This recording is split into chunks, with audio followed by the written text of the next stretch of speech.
Hello, and welcome to Stories from India, a podcast where we talk about myths, legends, and folktales from India.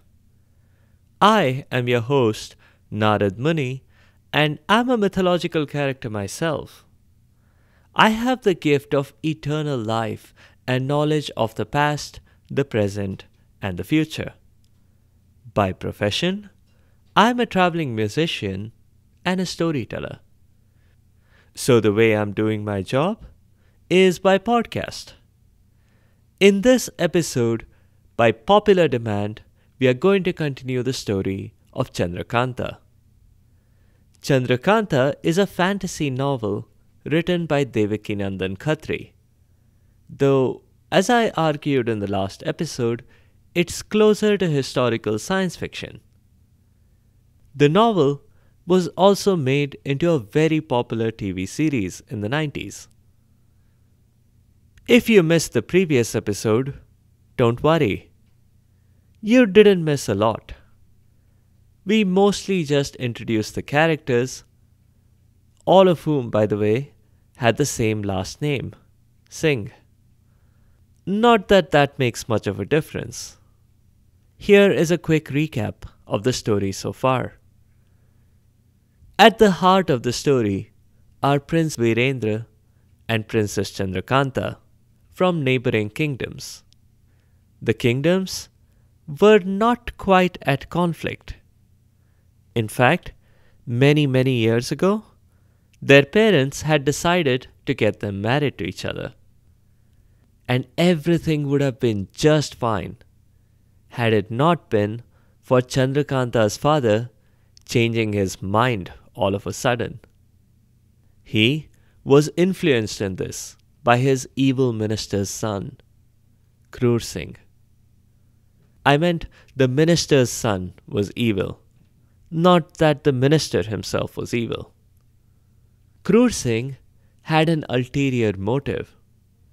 He wanted Chandrakanta for himself. Each of the main characters so far had some very special sidekicks. They were Aiyyaars. Now, Aiyyaars are not magical creatures, unlike their portrayal in the TV series. An Aiyar is really good at two things. One is that they are an expert at disguise, and the second is chemistry. Mostly practical chemistry. Aiyyaars had at their disposal every possible kind of chemical that they could quickly use to do whatever they wanted. Did an Aiyar want to make someone sleep? There was a potion for that. Did an Aiyar want to make a bald person suddenly hairy? There was powder for that. Well, you get the idea. In the last episode, we had two people, Virendra Singh and Krur Singh, both pining away for Chandrakanta. They each sent their Aiyars to Chandrakanta's garden, where she must be strolling with her two Aiyar friends, Champa and Chapla. The key difference was that Virendra had sent his Aiyar with good intentions. Tej Singh had been sent only to see if the coast was clear for Virendra himself to show up.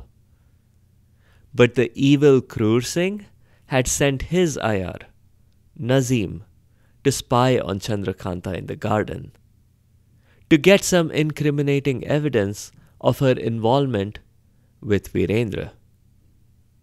So far, Krur Singh had been talking non-stop to Chandrakanta's father about how her daughter was hanging out with the good-for-nothing Prince Virendra. But so far, he had no evidence to back his claim up.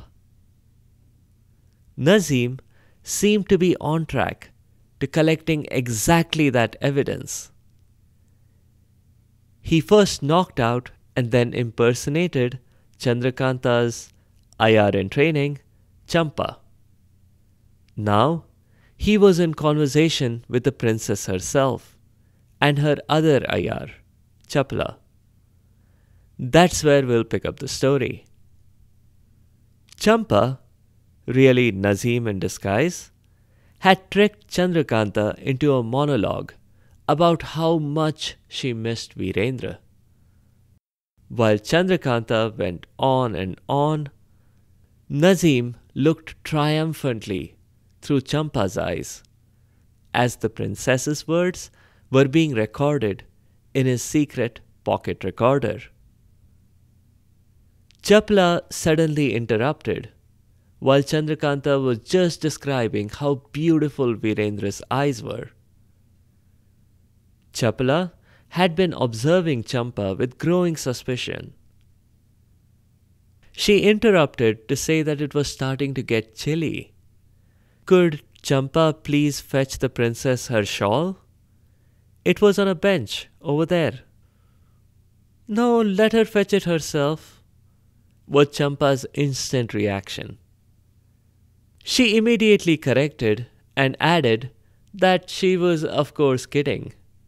Of course she would be happy to bring it. The moment Champa was gone, Chapla spoke quickly.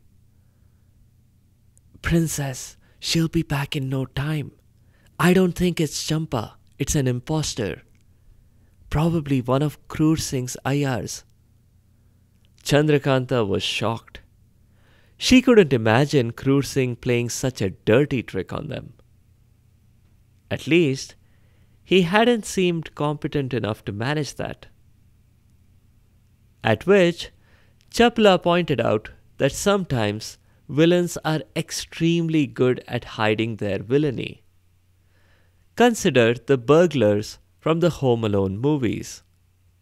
They were extremely smart, seeing as they escaped police custody multiple times.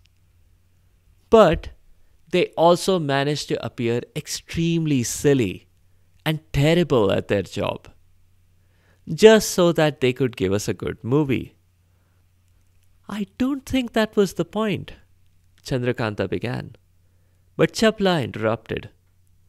Princess, this impostor will be back any minute. Do not say anything further about Virendra. Instead, let's ask her some questions that only the real Champa would know. It was fortunate that she said that, because just then, Champa arrived. There was no shawl. Oh, silly me, said Chapla and shrugged. I must have been mistaken. Chandrakanta then asked Champa. Chapla and I were considering, how about we do the Settlers of Catan? Nazim, as Champa, had no idea what Settlers of Catan was. Was this a palace ritual? Or was this something secret that only women knew about? Sure, he said. I am shocked, Champa. Last night you were so upset you threw the whole board after I grabbed all the sheep and refused to trade you any. Nazim was even more confused. Sheep? Trade? What were they talking about? What can I say? He said. I felt better this morning and decided I would give it another try. Chapla spoke up. Well, that's the spirit, Champa.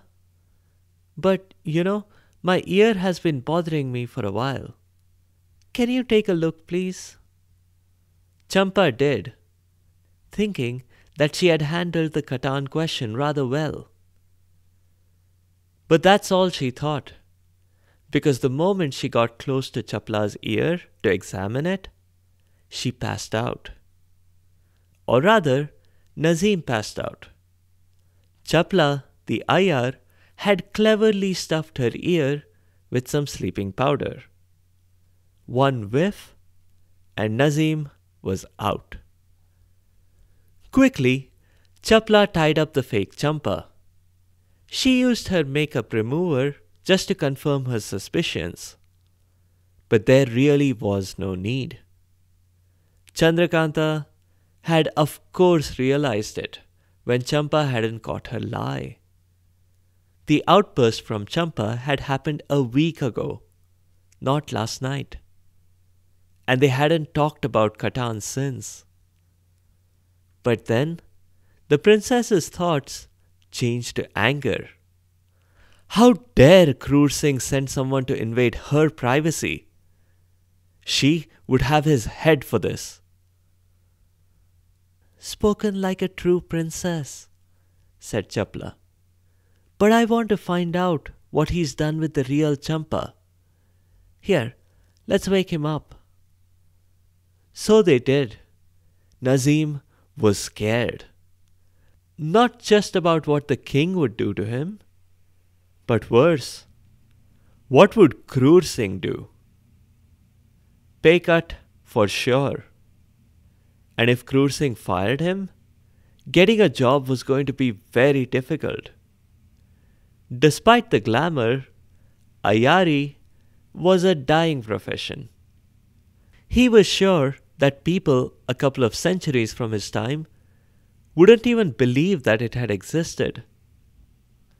Back to reality, Nazim quickly admitted to everything. That Kroor Singh had sent him, that the real Champa was hidden behind the rose bushes. She was fine, but maybe she would be a little cold. After all, Nazim had borrowed her clothes. Chapla and Chandrakanta rushed to the roses. But first, Chapla put Nazim in a little cellar in the garden. It served as a little storage room for miscellaneous garden equipment. Chapla was also careful to search him for bugs. And when she found the recording device in his blouse, Champa's blouse, she promptly destroyed it. Chandrakanta and Chapla found Champa just where Nazim had said. Chapla had just the potion to revive her companion. Those roses are something, Champa said. Princess, you have to talk to the gardener about the variety he is growing here. I could swear one of them makes chloroform instead of perfume. So, they had to fill her in. And as her Aiyar teacher, Chapla had to remind Champa that she needed to go back and read chapter 7 of the Aiyari handbook. She would expect an essay from Champa on avoiding smelling things that you haven't put together yourself. If Chapla had been coaching Nazim, she would likely have recommended the same chapter. But luckily for them, Nazim had not been suspicious of smelling Chapla's ear. Which reminded Chapla, she should probably refill her ears. She may be running low.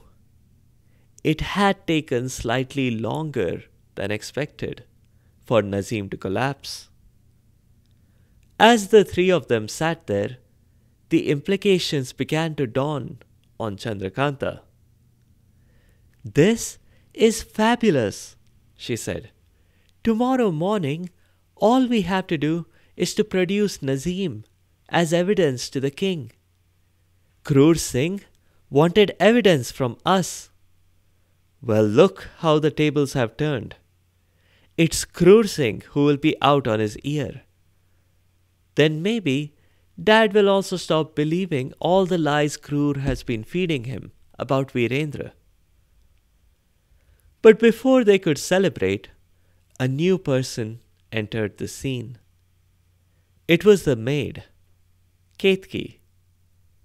Chandrakanta and the two Aiyars were all immediately tense. No one else knew about Virendra. They had every right to be tense, because this wasn't the real Ketki. It was another Aiyar.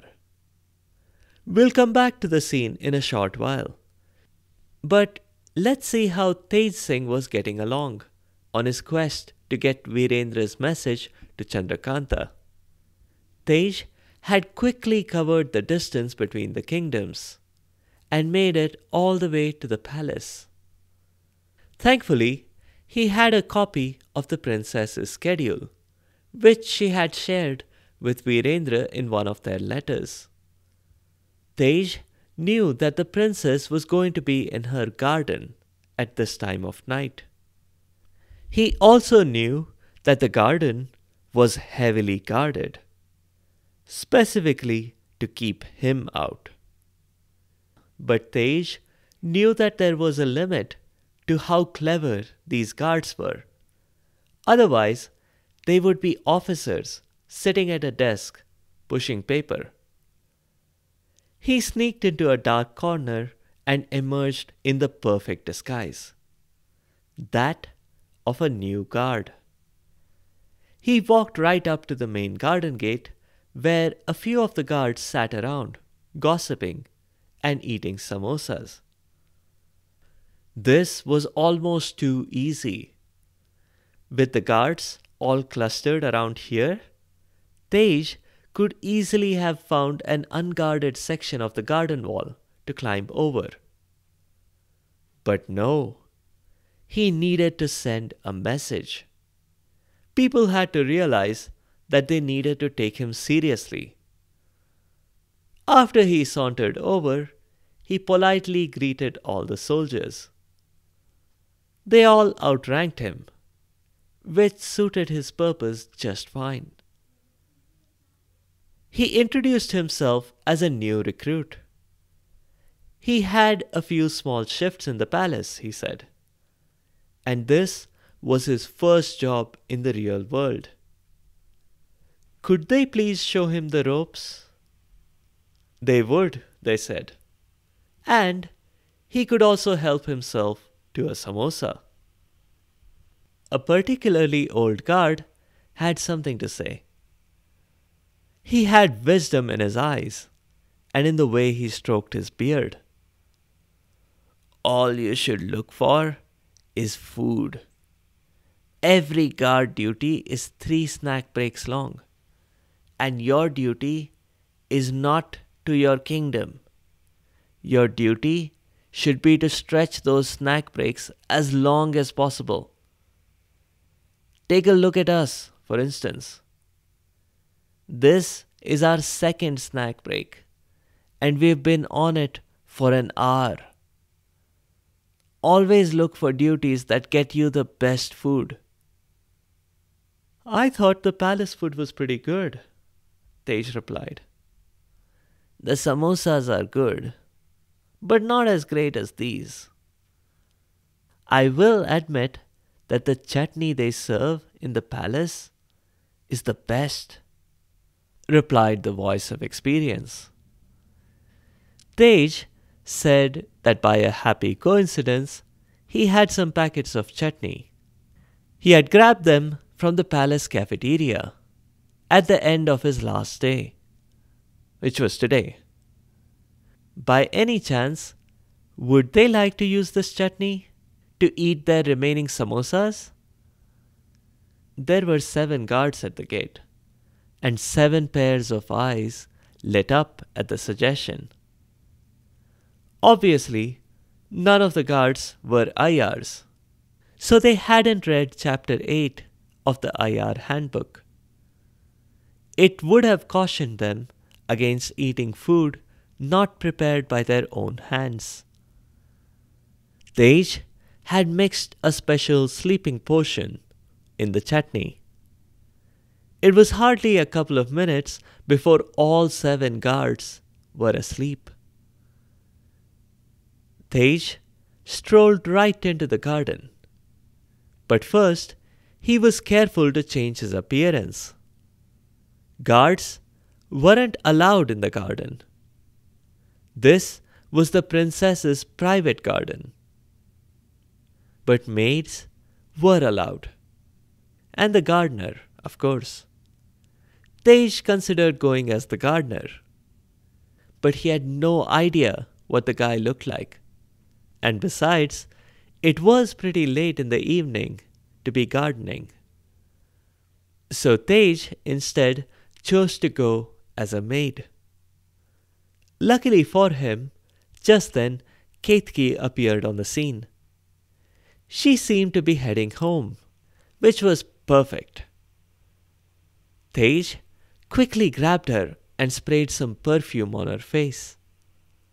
Only, it wasn't perfume. It was a sleeping potion.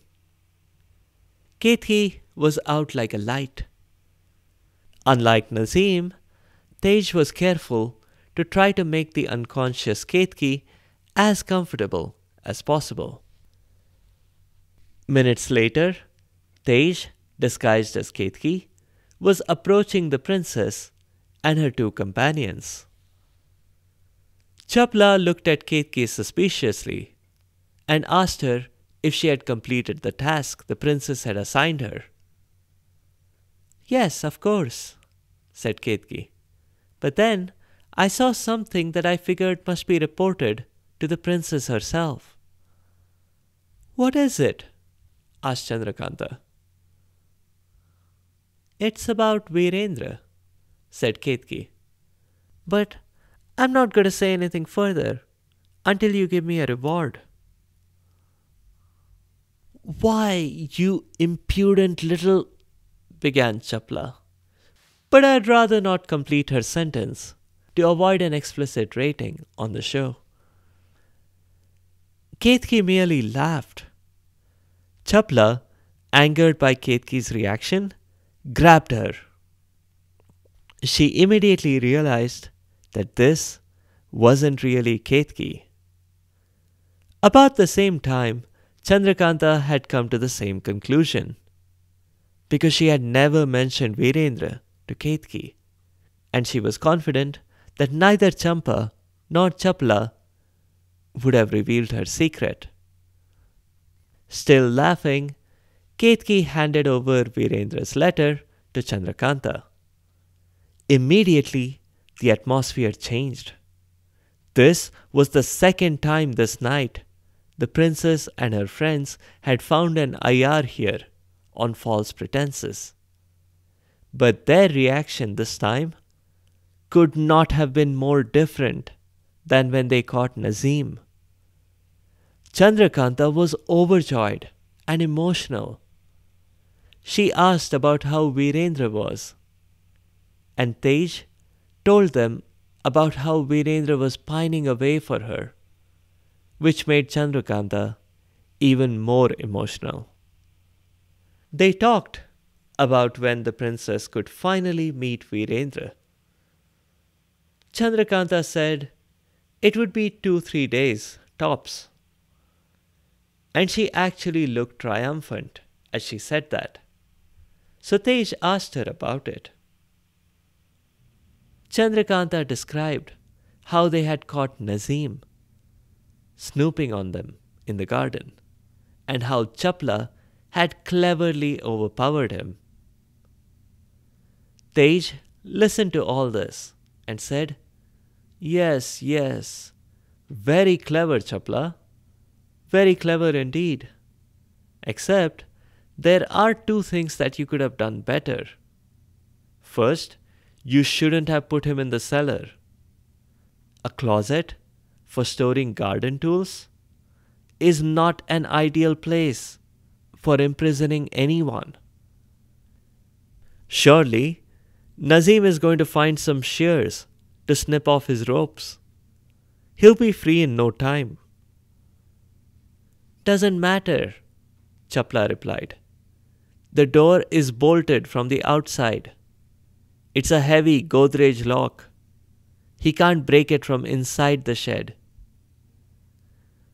Which leads me to the second point, said Tej. Did you honestly think Nazim came here by himself? Don't you think Ahmed would have come along too? Ahmed is Kroor Singh's other Aiyar. Of course, they all knew who Ahmed was. seeing as he had harassed them at some point or the other. But now was not the time to point it out. Now was the time for all of them to rush to the cellar. Sure enough, the cellar door was open and Nazim was gone. The cuts on his ropes seemed to have been made with a knife and not the garden shears. But that was probably because Nazim had not found the shears in the dark cellar. Or maybe he hadn't needed to. Ahmed had probably been following the action closely and had jumped on the scene the moment their backs were turned. They really should have summoned the king immediately, instead of waiting till the next morning. Now they were paying the price for it. They had no evidence now. What happens next is a showdown between Tej and Ahmed and Nazim. But we'll cover that in a future episode. As is usual on the show, I've introduced anachronisms, including recording devices, which obviously weren't there at the time. In the original story, the guards at the garden were not actually raving about food. I changed that part to keep it child-friendly. In the next episode, we'll switch back to folktales. This next one will be a Kashmiri folktale about a very clever lady who teaches her husband some basic life lessons. But she has to go to some extreme lengths to do it. If you have comments or suggestions, or if there are particular stories that you would like to hear, please do let me know by leaving a comment or a review on the site sfipodcast.com or tweet at sfipodcast. You can also find me on Instagram and Facebook. Be sure to subscribe to the show to get notified automatically of new episodes. A big thank you to each and every one of you for your continued support and your feedback. The music is from purpleplanet.com. That's purple-planet.com. I'll see you next time.